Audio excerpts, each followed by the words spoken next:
1986, Eric Caine claims he was tortured by police officers to confess to a murder he claims he did not commit. He then spent 25 years languishing in jail. 2 months ago, a judge dismissed the charges and ordered his immediate release. On March 16th, Eric emerged from prison, ready to start a new life, but it's been rough. It's been a rough road so far. He's with us here today. Good morning. Good morning. So glad to have you here with us today. Let's talk about 25 years in prison for wrongfully convicted and your release in March. What has life been like since you've been out? I'm living the dream. That's life seems to be hectic. It seems to be wild. It seems to be exhilarating, exciting, scary. You spent more of your life, you're 46 years old, you spent more of your life behind bars than out. Actually, when I was there, it felt like I was born there. Actually, it felt like I've been there forever. For all my entire life. It came a point where I almost didn't remember a life before then, you know, because I was blocking my mind out from my past just to deal with my present, you know, and in doing so, I forgot mostly everything. Even family members that I grew up with, I forgot their faces, them. It's just was a defense mechanism, actually. Take me back to 1986. You were 21 years old. What happened? What happened was I was at my mother's house, barbecuing on the back porch, and bang, bang, bang. I heard banging on my door and said it was the police.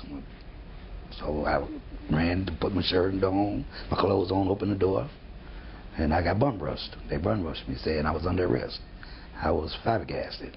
And you had no idea they were coming to your house, why they would come looking for you? Didn't understand it, and wasn't really told till later on that night. And what did they tell you? That I was under arrest because I was involved in a double murder home invasion. And I couldn't believe it. I was dumbfounded. I was confounded. Actually, I was, how can I say this, so shocked. So you had no idea about the case that they were talking about? No. You claimed that you were not there, so why confess? That's a good question. A question I've been asking myself for the past 25 years. All I can tell you is fear. People underestimate the power of fear. And you were afraid of police? I was afraid of dying by the hands of the police in a police station alone. That's what I feared. And I've learned that's what it was. At first, I didn't know why. I couldn't understand why I would do that, why I was so scared.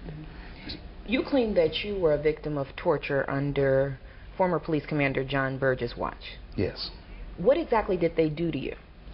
Well, actually, they punched me, they kicked me, they slapped me, busted my eardrum, threatened to kill me on a number of different occasions. Because I was always the kind of guy who never got to keep kicking in the behind to teach him a lesson. So when I experienced this and they reinforced it with their actions, I knew they were serious. And I didn't want to be one of those they claim somebody tried to bring in a weapon, try to grab their gun, anything to justify them killing me there. And all I wanted to do is get out of there. That I felt if I get out of here, at the police station, then I'll be all right, I'll be safe. So I was willing to do anything they asked of me or told me. When you learned that John Burge had been convicted and actually went to prison when you were getting out, what feelings did you have? Did you feel vindicated at all? Are you angry with him? Do you have any hard feelings? You seem quite pleasant for a man who spent 25 years of his life in prison for a crime he didn't commit. Well, I'll be lying to you if I tell you I wasn't angry. I wasn't bitter. I'm not, should I say, peeved. But this is my new life. And I have no room for that in my new life. And I don't want to be impregnated with bitterness and hatred, you know. And so how I feel now is that Yeah, I'm upset. I'm mad. I can't get the 25 back. You know, I lost my parents. I lost my grandmother. I lost everybody that was close to me. And how does it feel for you being out now? What has life been like for you? As I keep saying, I'm living the dream. To me, all my bads are now good. Actually, about 2 days ago, I was on my aunt's front porch, like 5-something in the morning, and I saw 2 squirrels following each other on a power line. And it was at that moment, at that very moment, my mind actually wrapped around the fact that I was actually out, and it was a beautiful thing. Wow. Have you been able to find work? No. Do you think that is because of all the time you spent behind bars? Do you think it's because of the tough economy, or your skill sets are not there? What do you think is holding you back? Well, a combination of the 2 or the 3, because I have some skills. Yes, my past employment history is kind of blank. Right. Yeah. You know, so, you've been MIA for 25 years. Yeah. So, no, when they ask you, you know, can we contact your employer? I'm like, maybe not. And so I think it's that, as well as the economy. You know, people don't have jobs for people, but me, hey, I work for peanuts. You're looking. So what would you, if you had a dream job, what would it be? What do you want to do? Well, 46 years old, you're starting your life all over. What do you want to do? Well, I'm experienced in clerical work, and I like typing. I really I find typing to be calming. It's just, maybe it's the rhythm of it, because, you know, I'm a musician. You know, I'm a drummer by nature, and maybe it's that factor in it. But for some reason, typing and clerical works there, like that, kind of calms me, as well as helping people. That's what's gratifying. Right. I want to talk. You said you lost your mother, your father, and your grandmother while you were away. Yes. Have you been able to reunite with any other family members? Oh, that's all I've been doing. As a matter of fact, I just reunited with my father's side just Sunday for the first time, and oh wow. Okay. I know that's emotional. He showed me a picture. My father's birth certificate. I never saw it.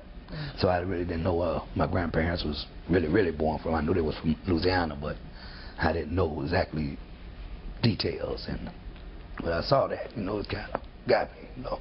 Right. I'm sorry. No, you take your time. I mean, this is an emotional time for you. Well, we want to thank you for coming in and sharing your story. I saw your picture on the front page of the paper yesterday, and I thought, I've got to talk to him. I've got to find out what life is like for you now. What has it been like for you? I cannot even imagine what you went through. 25 years sitting in a jail cell for a crime that you did not commit, and just having the struggles that you're having, you know, getting out. And I want to ask you this before we go. Have you been getting the help as a parolee that you're supposed to? From the state, no. The services? From the state, no. They say I'm not entitled to that until I'll be granted what they call a certificate of innocence, which the prosecutors are now opposing. So I've been living up even though a judge released you? Even though they dismissed the indictment themselves. You know, it's hard for people to admit they're wrong. You know, they don't want to publicly admit they're wrong. I don't know. They have their reasons, I suppose.